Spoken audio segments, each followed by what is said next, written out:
Welcome to Politically Basic. I'm your host, Kyle Campbell. As we always do, we're breaking down the basics of all political issues so that you get to decide.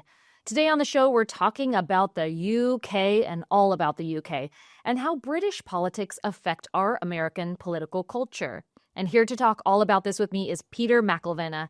He's the co-founder and host of the Hearts of Oak podcast in the UK, which was launched as a populist free speech alliance in 2020. He's interviewed 275 people on nearly 800 shows. Peter also serves as Chief of Staff to Lord Pearson of Rannoch in the British House of Lords and served as UKIP's, that's Nigel Farage's Brexit Party, national campaign manager during the 2019 European Parliament and local elections. Peter, welcome to the show. Thank you so much for joining us. Cal, it's great to be with you and maybe shed some light on what's happening in the UK. So thanks so much for the invite. Well, it's a really important thing to talk about. You know, we hear in our media bits and pieces of what's going on across the pond, but it's a different world, a different country, and a completely different political system. I mean, not that completely different because, of course, we know that our U.S. political system is based on England's, where we all generated and originated from. But in terms of the issues that you all are dealing with out there, it is worlds different. So I really appreciate you coming on and breaking down a lot of what's going on, what's different. And we're going to get to talk about the UK and US's relationship a little bit here. So I really appreciate you being on with us today. And we are going to kick it right off, Peter. So tell us a little bit about your work at Hearts of Oak, what it is and what you guys are doing. Well, it's always good to shed a little bit of light on the UK and in Europe, because I think what happens here in the UK, especially in terms of free speech and that restriction that we have in the UK and across in Europe, will come to the US. And what President Trump has taken on board is a global fight. It is not a US fight. It is a global fight for the freedoms to speak our mind and engage with the issues that are vital to all of us. But we started Hearts of Oak back in 2020, February the 20th, 2020. I launched with my colleague, Alan Craig, and we thought, what do we do after UKIP, which was the Brexit party, Nigel Farage's party, the party that delivered Brexit. And we achieved Brexit, which was a freedom from the European Union in some shape or form. And the only description I can give to the European Union to US audience is, imagine you have NAFTA and Mexico control that. That was the hub of it. That's what we had in the European Union. Brussels, over in Europe, they control what happened across the European Union. And every country, 27 countries within that, were subservient to that and had to fit in to that. No country should ever be restricted by another country. That goes against the whole issue of independent nations.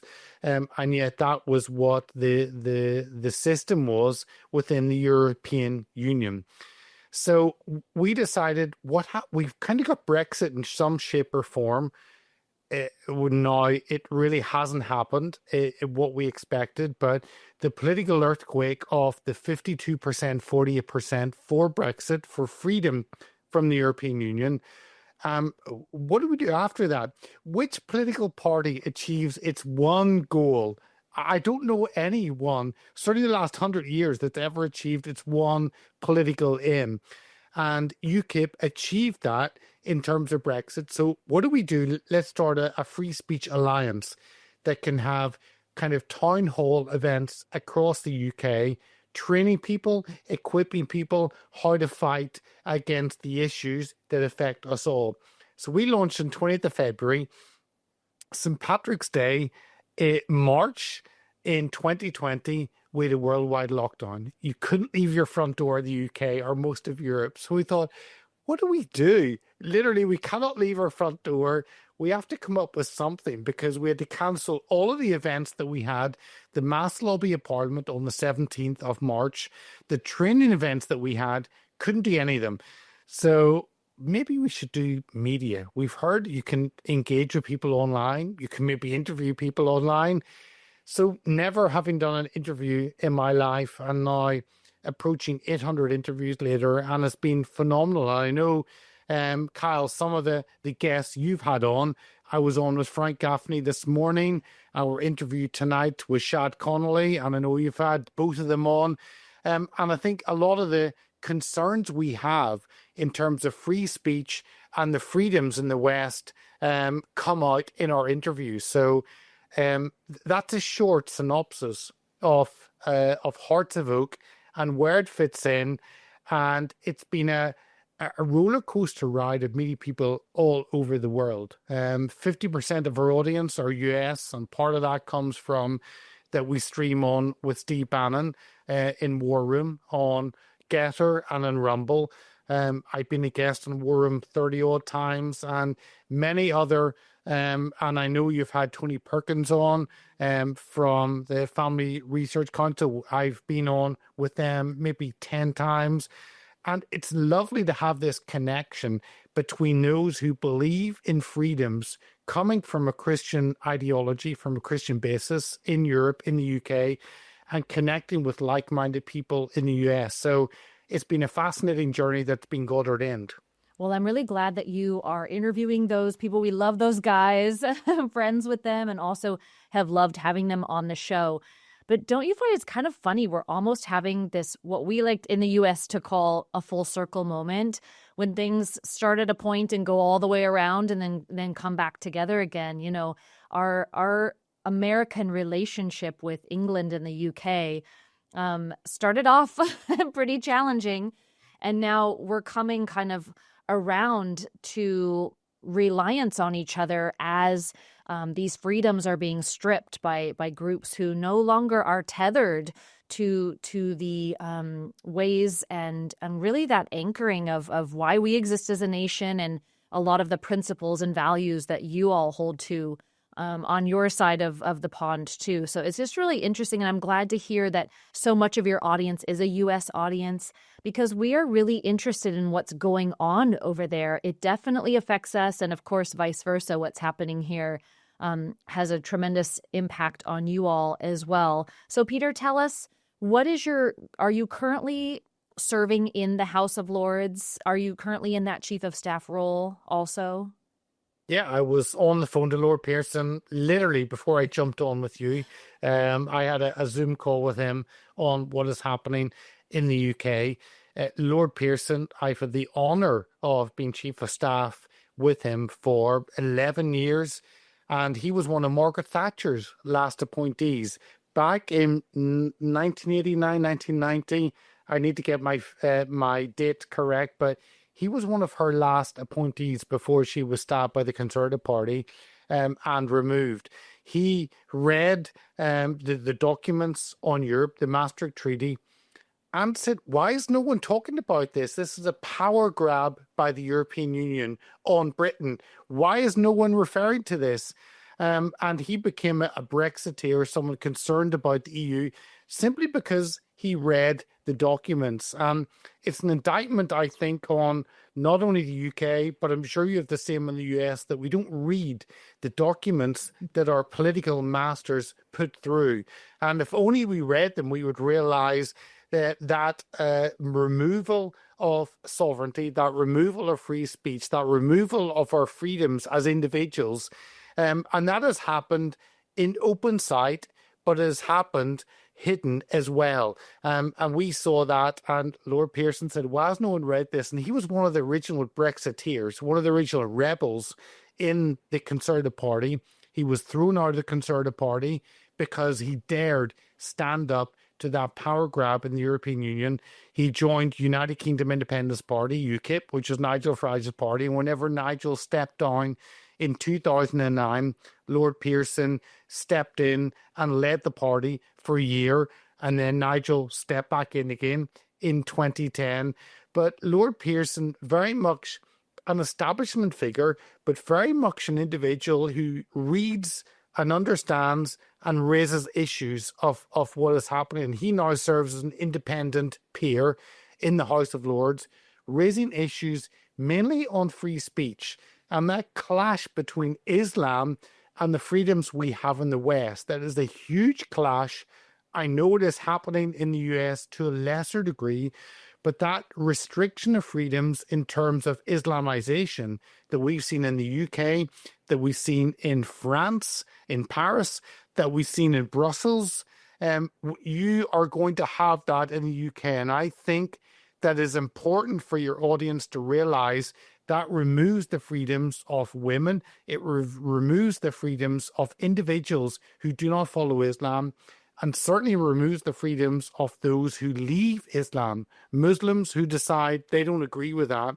And those restrictions, those removals of free speech are a huge issue in the UK. And I know you face that in Michigan and other areas, but that will be a key battlefield, I think. And thank God for President Trump that he is aware of that and that he will engage that. And he stands for American values of freedom above a totalitarian regime that is Islam. Yeah. I want to talk about this issue of immigration and how it has really impacted the UK so profoundly. Of course, here in the States, we are thankfully in a time where we are combating it. A lot of deportations are happening, but those are being fought against by judges at different levels, trying to, push back against a sitting president of the United States and his executive actions to remove people from this country who came here illegally. But we have a vastly larger space to do that from. Now you all, of course, when we're talking geographic space, it's much smaller, but you've had quite a significant amount of immigration happen over the last few years. And now you're really facing a lot of challenges across the board. Can you just kind of break down for my audience a little bit about what has happened, especially maybe over the past 5-10 years in regards to immigration and how it has impacted your country and national security?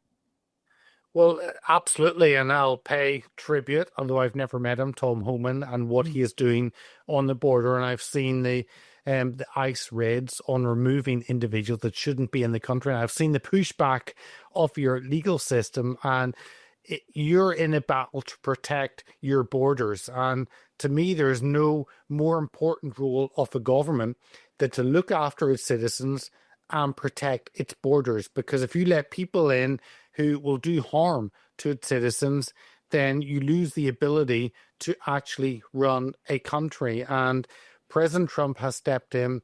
He has declared that he will secure your borders that have been fully open under a Biden administration, Obama administration. Now, if we look in the UK, what has happened, the situation we have faced is on a lesser level, but is maybe a more blatant level, that we have individuals coming over across the water from France to England, across the English Channel, and we've had the boats coming over. Now, we have a huge issue with the European Union because the European Union is a bloc, and you have to look at where your borders are on the European Union and then how people get in on that. So I know Poland had fought against that through the Law and Justice Party.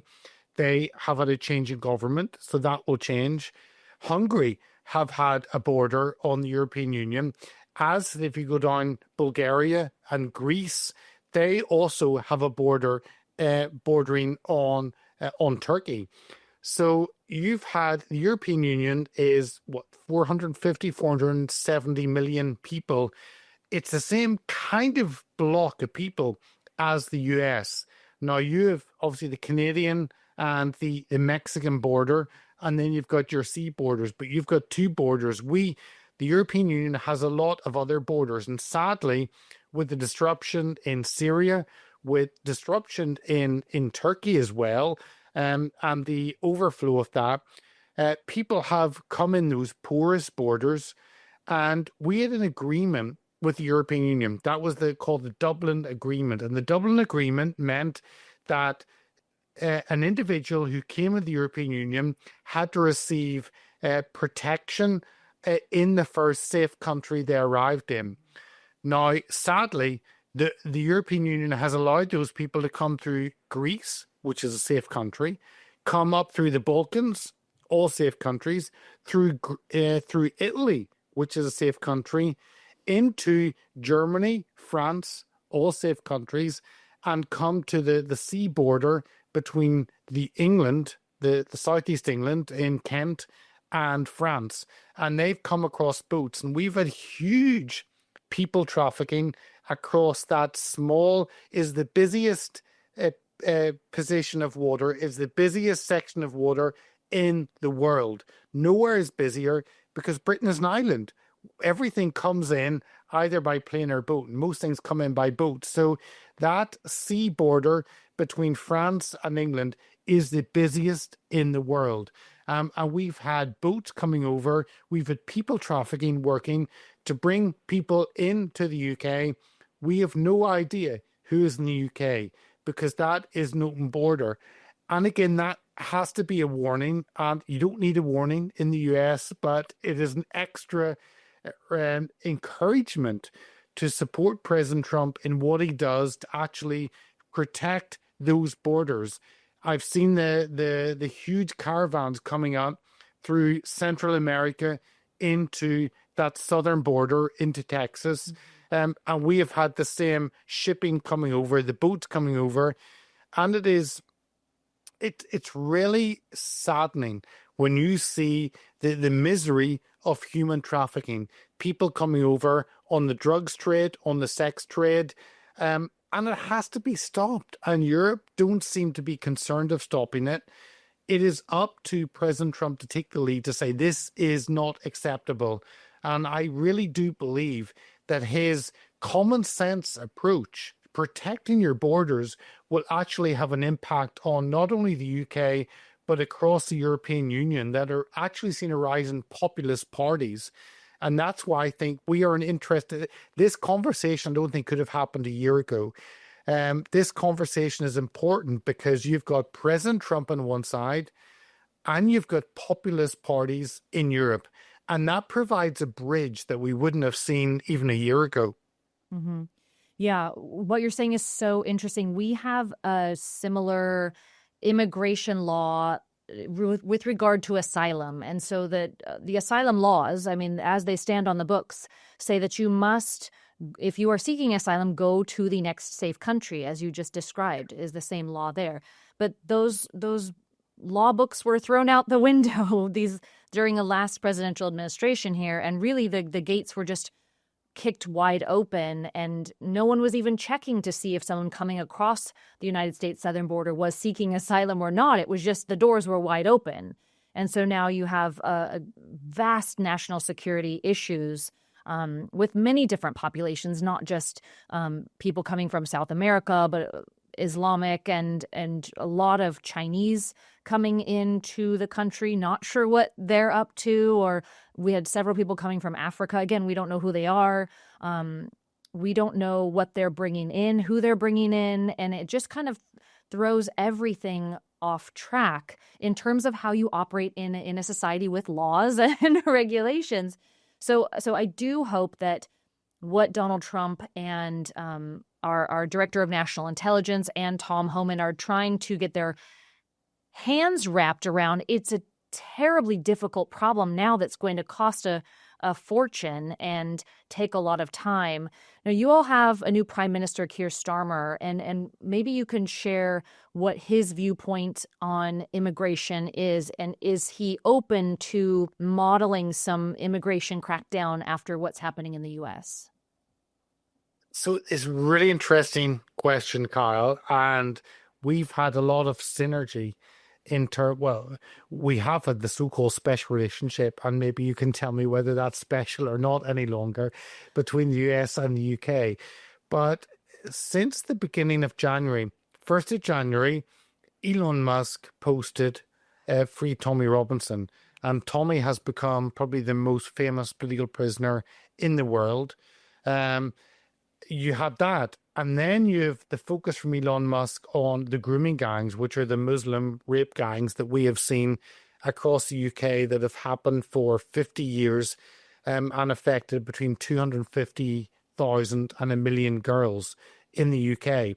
And the police have turned a blind eye to that. Now, Elon Musk has shone a spotlight on that through the whole of January and the whole of February. And Tommy Robinson has been one of the key figures to highlight that issue since back in probably 20 years now. He has highlighted that issue. Now, into this, you've got Sir Keir Starmer, who is no friend of Trump, has Trump derangement syndrome to the nth degree, as have most European leaders. I mean, Macron has Trump derangement syndrome in France. And I saw the new leader of Canada, Mark Carney, has just visited Macron. And that is a telling sign that the leader of Canada would visit France instead of going to their closest ally, their closest nation, which is the US. But that's a whole other conversation. I've just been talking to a Canadian friend 2 hours ago about this. But it is that connection between what is happening in the US and the UK have traditionally had a special relationship, and some of that comes from intelligence, from Five Eyes. Five Eyes is the intelligence gathering network of the Anglosphere. So Canada, the US, the UK, Australia, and New Zealand.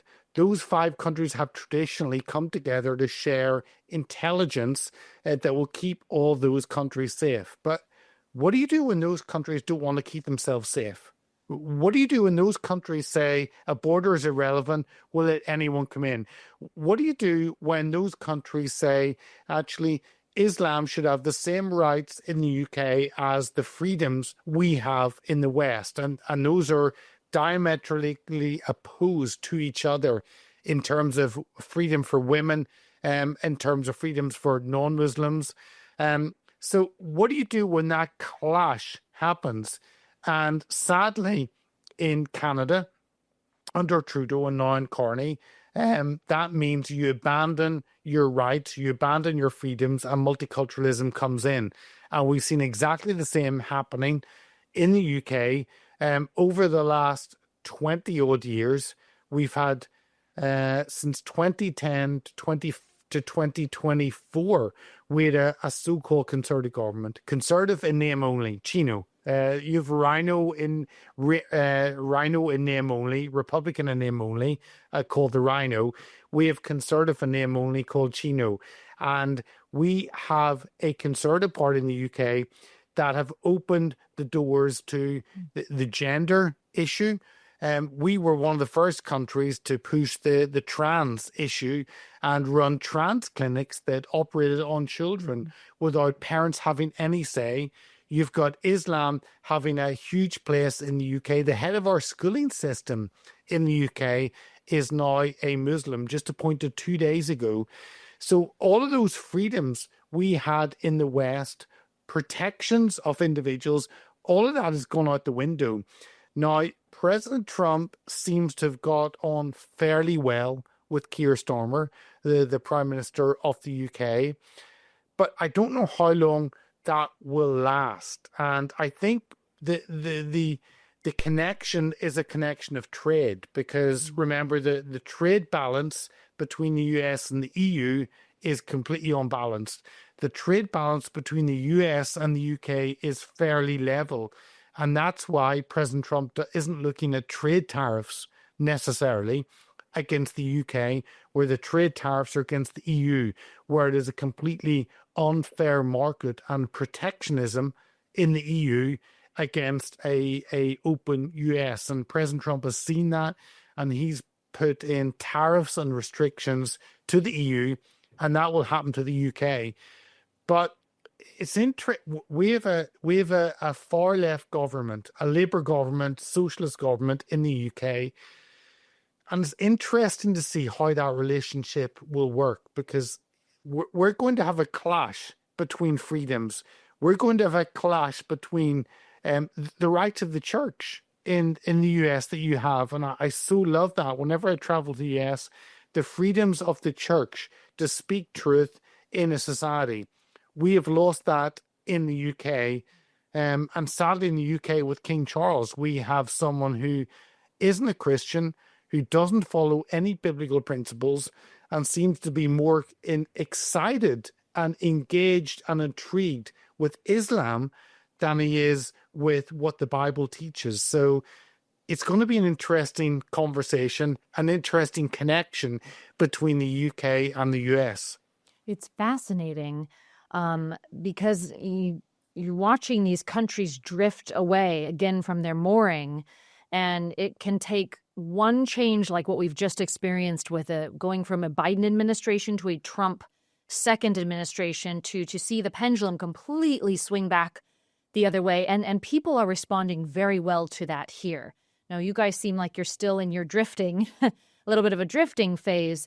And what we're seeing through our media here in the US, and, that's a separate conversation about how the media has been used as a tool of the left in America. And that's starting to become dismantled just a little bit, but it's pretty much still, we don't get the full picture.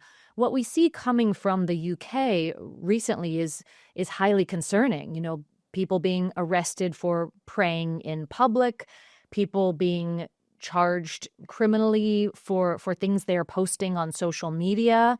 I mean, is that true? Is that accurate? Is it happening? And what's the temperature around that culturally? It is happening, and I wish I was having this conversation with you from probably from Texas, maybe from Virginia, if I could look at where I wanted to live. The West Coast may be a stretch, but we don't have freedoms any longer, and those were eroded under COVID, where people could be arrested at any moment for disobeying those directives. We have now moved on. We had huge demonstrations and riots the end of August. And the end of August last year in 2024, that was around an individual, Axel Rudikabana, who had murdered three girls, a 6-year-old, 8-year-old, and 9-year-old. And there was huge anger amongst the British public. It was a cover-up by the police. The police said, actually, we're not going to tell you who's committed it. There was a media blackout.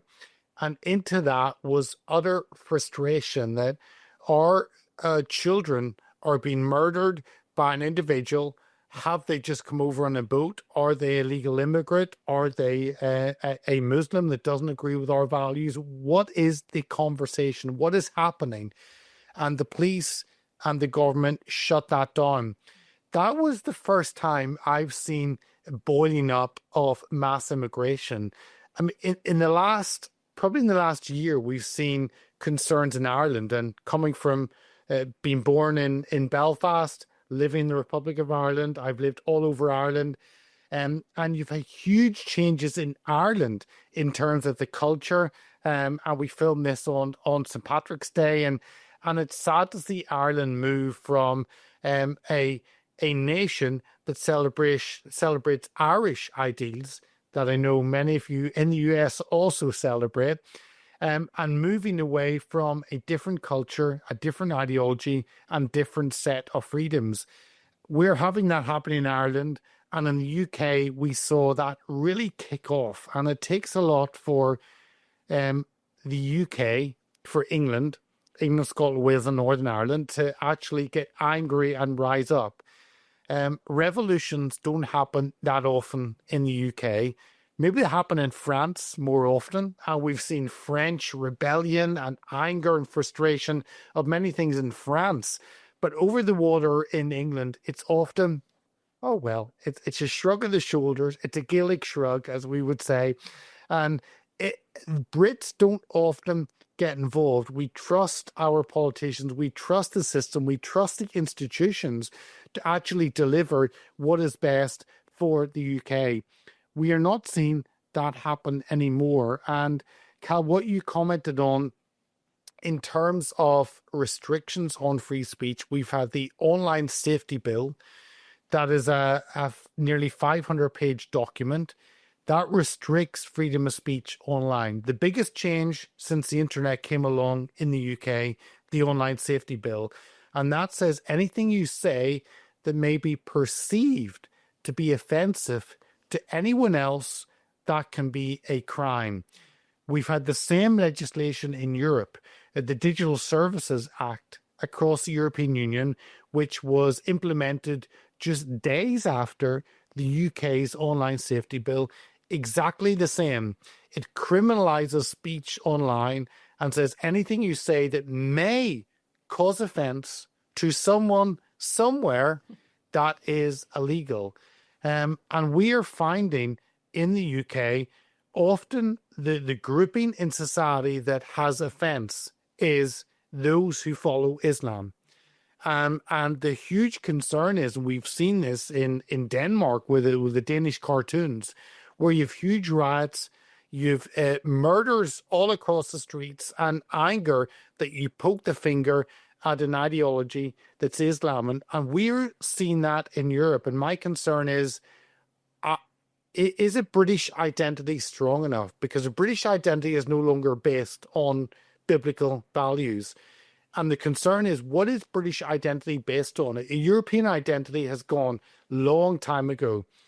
Whenever the European Union Constitution was put together, there was a conversation about God being put at the center of that European Constitution. That was rejected. So God has no place in Europe. Now, in Britain, we have had an understanding of the role of the church, of the role of Christianity in the UK.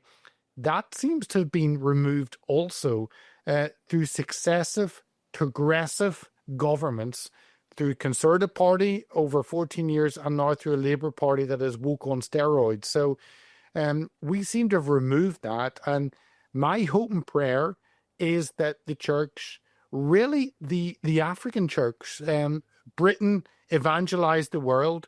And now it seems as though those nations which we evangelized are coming back to the UK and speaking truth once again to the UK society.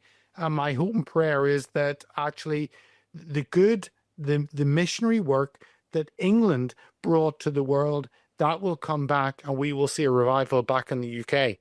Wow. It's so interesting what you're saying, because so many of the things that you all are experiencing and working through and dealing with now in the UK, we have worked through and are working through here in the United States. We're not fully through it now, but it seems like we are coming to this point of reckoning here, right? We have a very strong new group of leaders in who have zero tolerance for a lot of those things that you all are working through. And so it sounds like maybe you're gathering and getting ready to, as we say, kind of hit the wall, come to an end and have enough and not want to put up with anymore. And that's when that real revolution happens. And the United States is just a little bit further along in that, mostly because those efforts, those very fringe kind of pushed it too far,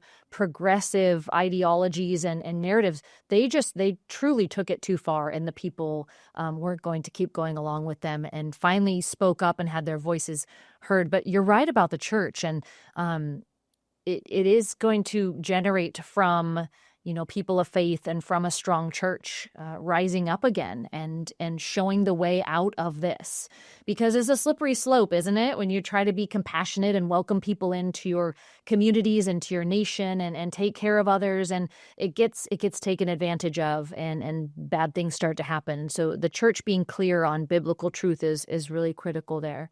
And Peter, while I have you, I want to ask you about these, what you guys call grooming gangs. There in this problem that we are hearing a little bit about, not a lot about, but they're not really grooming gangs, are they? I mean, they're rape gangs. Isn't that what they are? It is, and this first really came to light in the UK 2012 on the front page of the Times newspaper. It was a journalist, Andrew Norfolk, had done investigations into this and highlighted what was happening. Prior to that, you had some political figures. Anne Cryer was the Labour MP who highlighted this. And I think it's so important to give credit to people who highlight injustice. And those are two figures. You've got a number of others. who have highlighted: Maggie Oliver, a former police officer; Jane Senior, a former member of the Labour Party at the local government level. And we have seen uh, up, I think, just over 500 individuals now charged and sentenced with what we call Muslim group grooming gangs that have happened. The first time it came to light in the UK that I can see is 1975 on the front of a newspaper in Rotherham, which is a town up there in the middle of England. And it highlighted an issue of Asian men targeting white girls and raping them. That was when probably the first time the world became aware. So 50 years later, we still have this. And the police officers, local authorities have all said they don't want a race riot. They don't want to antagonize a community, and therefore they will keep quiet. And even the BBC, the BBC, the bastion of horrendous left wing, just like your PBS, maybe, I'm assuming. But the BBC had a three-part series called Three Girls, and it highlighted this issue. It turned the rape of girls into some kind of a docudrama.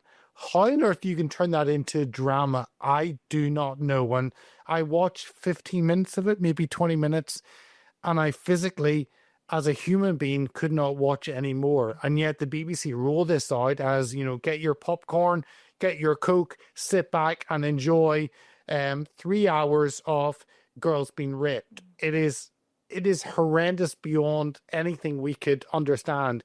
But that is now entertainment. Now, they highlighted one of the benefits to the UK was highlighted. There were some prosecutions, but not one single police officer has been prosecuted. And we're in the middle of a 4-year legal battle for one of these girls to get compensation from her rapist, to basically sue them, because in the UK legal system, these individuals, these men, and 92%, I think, of them are Muslim Pakistani, according to Peter McLaughlin, who's done the great work on this in a book he published called Easy Meat, and he highlighted what was happening in UK society. But we have seen just over 500 prosecutions, individuals charged and sentenced. But this is still happening today, and it is a fear of our white, liberal, inclusive grouping in terms of the police and local authorities to actually tackle this. We had get this. So this is one example, and I went up to one of these areas in 2020, talked to the father of the girl who we are actually helping through the legal case to sue her perpetrator. And the father said he had heard that his daughter was being held and raped by a Muslim gang in a flat. He went and started banging the door, as you would if I'm a father, not of girls, of boys, but I mean, you're literally, what can you do to rescue your child? And he started banging on the door. The police came and they took him away. And they said, "Sir, if you continue, we will arrest you for breach of the peace. We're not concerned at a girl being raped. It is you who is the problem for breaching the peace." They released him. He went back and started banging the door again. Within minutes, the police arrived and they arrested him for breaching the peace. That shows the unbelievable, and your audience, Cal, may be shocked that is the situation, but the police were arresting the fathers for protecting their children instead of those who were carrying out the rape. And sadly, not a single member of the police has ever been prosecuted for that. This is what I've been reading about this, and I'm not sure who else is diving deep on this and reading what I am, but that is exactly what I read. I read that it had been Asian men, but that's an interesting statistic that you're sharing. I'm glad you are, that it's predominantly happening in this Muslim culture where they are keeping and raping girls. It is absolutely mind-blowing and baffling to Americans, and I would imagine to the people in the UK as well, because these are children. They're citizens and they're your kids. And you're absolutely right. If someone is doing that to my daughter, like there's no stopping me. The police wouldn't stop me. And I'm just kind of wondering if this is a situation in which these fathers or these parents who know that this is happening and there's no accountability for the law enforcement and police who are not protecting these girls or doing anything about it. I mean, are they going to just start taking matters into their own hands? Do you think, is that happening, or is everyone just dealing with this horror? Well, that is the concern, that society breaks down, and it has broken down to some point. But what will a parent do to protect their child? Whenever they phone the police and the police arrest them, whenever they contact the media and the media cover it up, whenever actually within those communities, those Muslim Pakistani communities, 92% of them, whenever they are not reporting to the police because they are covering up for what is happening, whenever they actually go to court. And I've seen three trials where the Crown Prosecution Service, that is the body between the police and the courts. I'm not sure how you refer to that group or if there's a similar group in the US, but the police put forward a crime and say, we need to prosecute this. There's a group called the Crown Prosecution Service that then takes it to the courts. Now, we have seen district three attorneys here. That would be our district attorney's office, most likely. So yeah, But for that'll be the same. So what happens if the district attorney office collapses those cases because they go to court and they don't produce any evidence? And I've seen three cases of the Crown Prosecution Service going to court. The judge says, "What is your evidence?" They say, "We don't have any." And the judge says, "You've been investigating this for 18 months. We don't have any." Okay, we will let the 20 men who've been raping these girls free. So they all go free. There's been a huge collusion.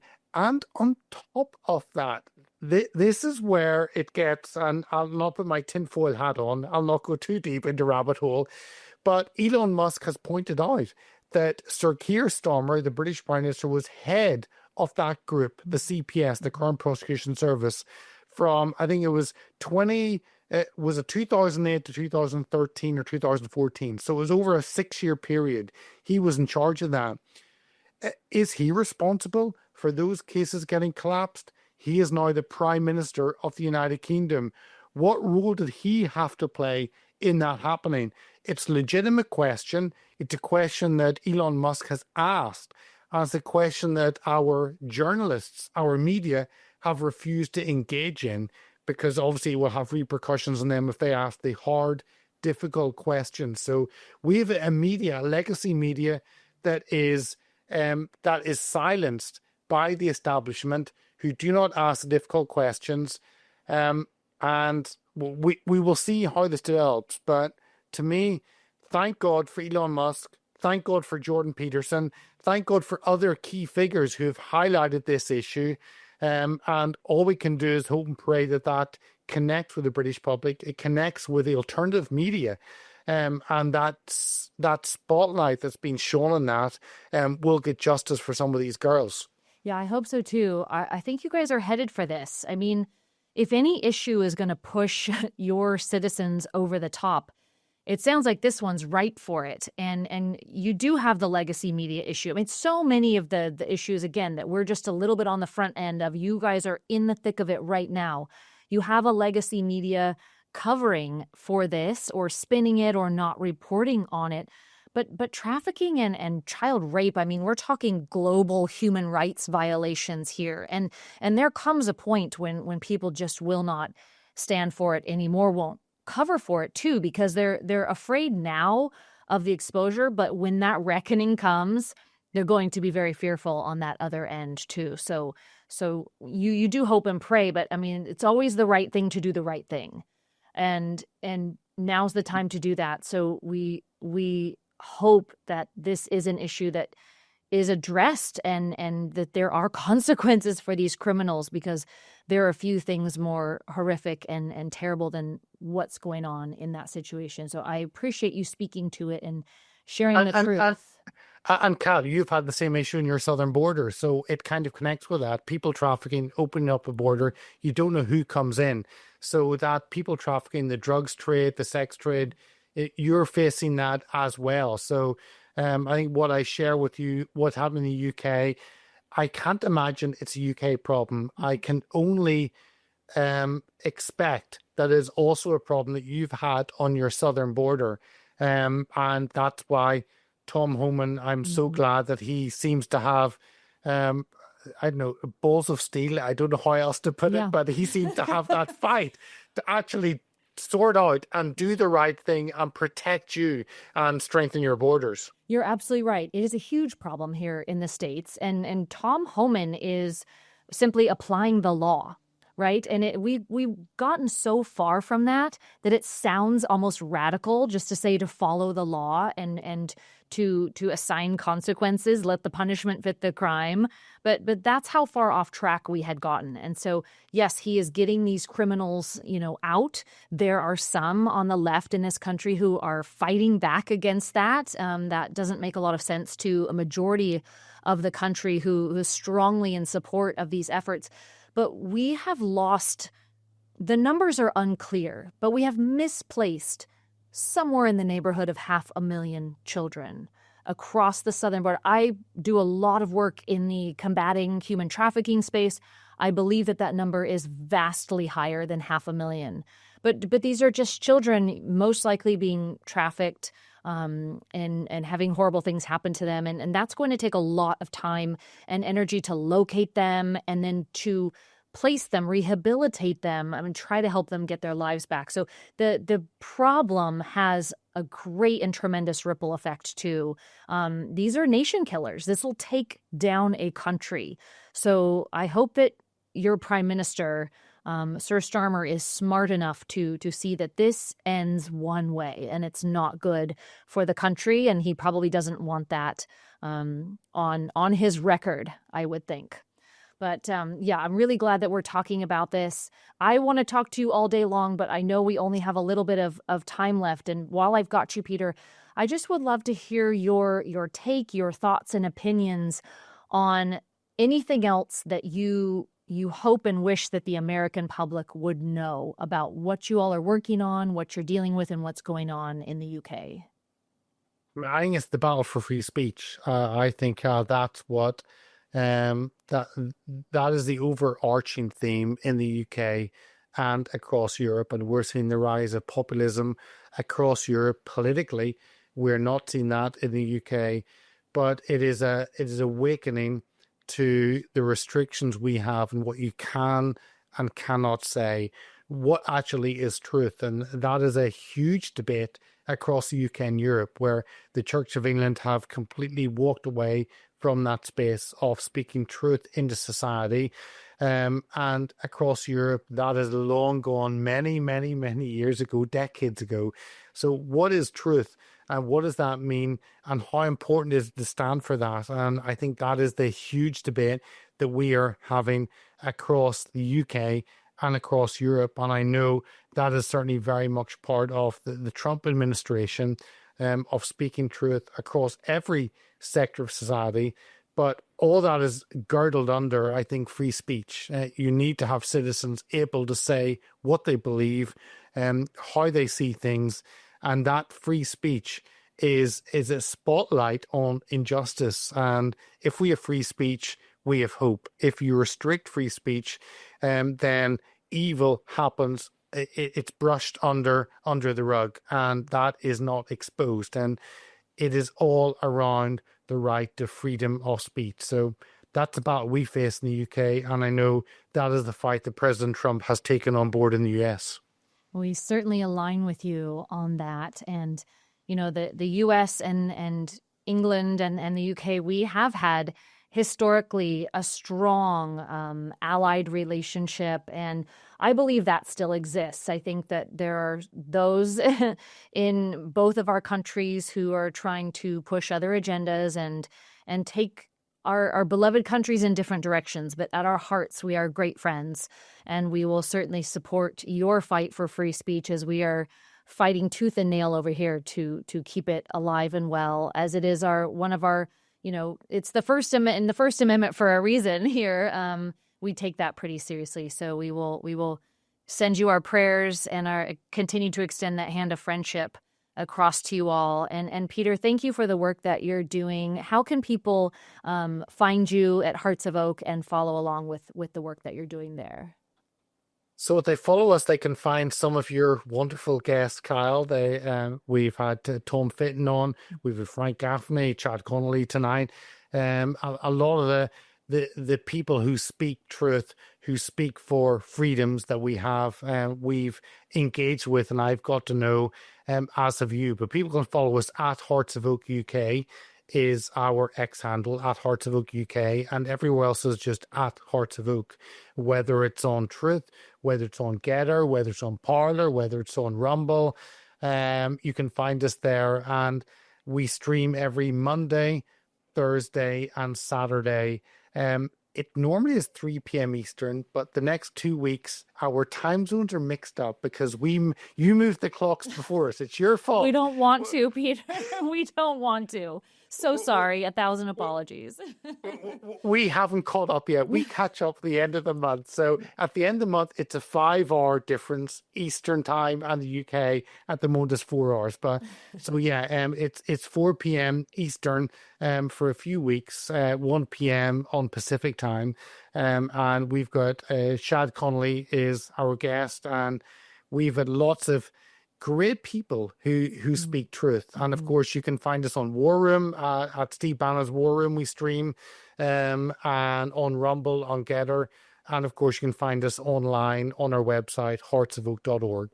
There are many places to find us, but it's great to be with you, Carl. I love the guests you have, that desire for an open conversation, freedom of speech, and is the only way we will be able to push back. And it is what you're doing in terms of media that pushes back and gives President Trump the ability, I think, to do what he wants to do. Yeah, now's the time. And we're so thankful that we get to operate in this time now where we are freer to do it. So we're certainly grateful.